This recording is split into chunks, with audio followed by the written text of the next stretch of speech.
In this video, we're going to talk about 3 fake songwriting rules that I think a lot of people adhere to or think are kind of rules or just things that they think to themselves, this is something I have to do. This is just a part of what it is to songwrite. And I disagree with that. So we're going to talk about 3 different things that you may be hindering yourself with, fake rules that really, you should just abolish. The first fake rule is that your songs absolutely need to rhyme. Sure, rhyming is absolutely a helpful tool in your songwriting tool belt, but never compromise a good lyric just to fit a rhyme, especially if you're trying to force perfect rhymes all the time. Certainly make use of other things such as slant rhymes or imperfect rhymes, because honestly, rhyming is not something that at the end of the day is going to make that huge of a difference. It's not something that you absolutely need to have. Again, it's very helpful for songwriting. It's certainly something that gives your lyrics a little bit more of a cohesiveness and a flow to them, but you can often get away with not rhyming. And in fact, I bet when it comes to some of your favorite songs, you don't even really know off the top of your head if it rhymes or not. And you may actually find that one of your top 5 or top 10 songs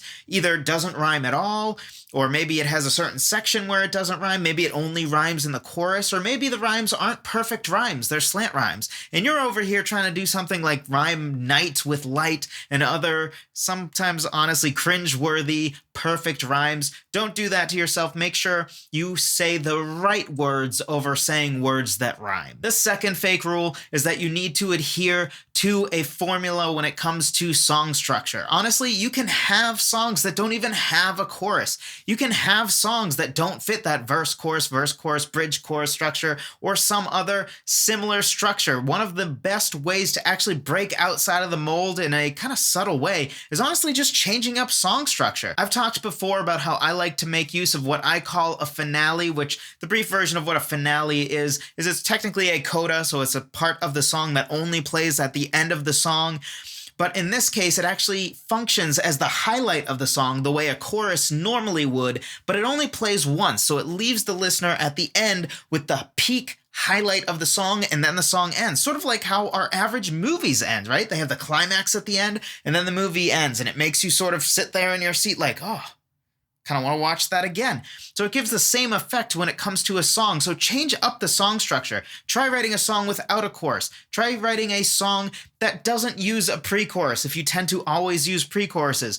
Try writing a song where maybe instead of having the first verse be longer than the second verse, I don't know, maybe make the first verse short and the second verse actually longer. Try to change up different things when it comes to the song structure. Don't just blindly adhere to what you think the rule is, that you have to have 2 verses or 3 verses, and that you have to have a chorus and you have to have a bridge, or maybe you even think you have to have a pre-chorus or a post-chorus. You don't need any of those things. You can certainly write whole songs that just have an A section and a B section, or maybe it just goes A, B, C, D, E, and no section is actually the same. That can even work as well. So don't adhere to that rule because, again, it's fake. And the last fake rule is that you need a certain complexity of chord progression in order to make a song interesting, or maybe even the opposite lie, which I guess would make it 4 different rules that we're talking about here, which is that you need to keep it simple. Both of these things are totally not true, whether it's talking about popular music or just talking about writing a good song that can move people.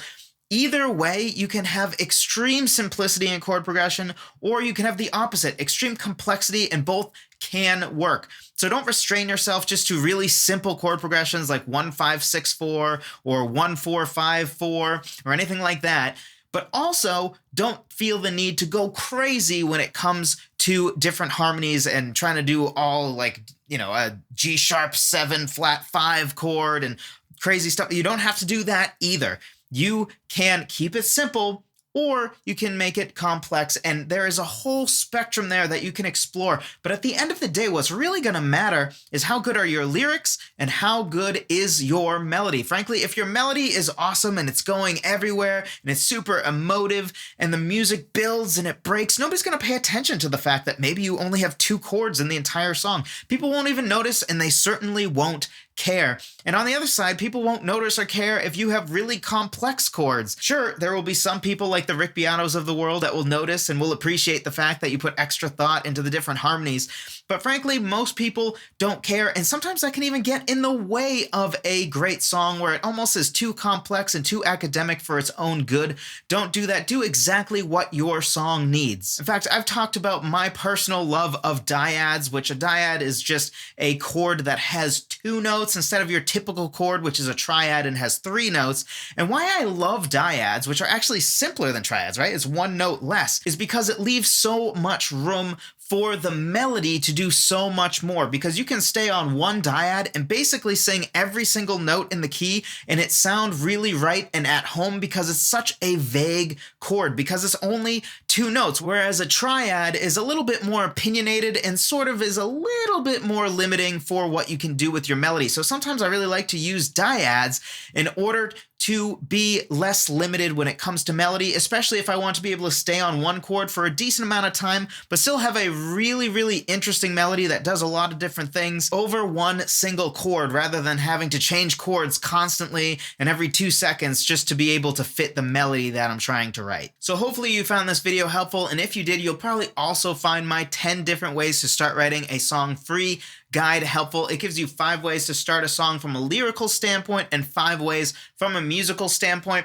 I think it's really important to change up how we start our songs, because just like where we start a journey physically, right? If we start in California versus starting in Massachusetts, you're probably going to end up in a radically different place. And in a similar way, where we start our song is going to somewhat affect where the song ends up. So a great way to keep our creativity fresh and to make sure we're not writing songs that all sound the same, a great way to do that is just start songs from different standpoints. Start one song from a lyrical side of things, then start a song where you actually come up with a bass line first, and then write another song where you actually come up with an interesting symbol or imagery that you want a song to revolve around, and then write the next song where you actually come up with a chord progression as the basis of that song, which, by the way, is a valid way to start a song, but tends to be the most overused by songwriters. I actually use that one probably the least. It's certainly useful, but honestly, it can be really, really limiting. So if you're a person that always just grabs a guitar and starts with a chord progression, check out this guide, because it will help you to not write songs that start to all sound the same, and it will help you to break outside of that box and write more interesting and more diverse music. So if you're interested in that, be sure to check that out. Link in the description down below. Thank you so much for watching. I appreciate every single one of you, and I'll talk to you in the next one.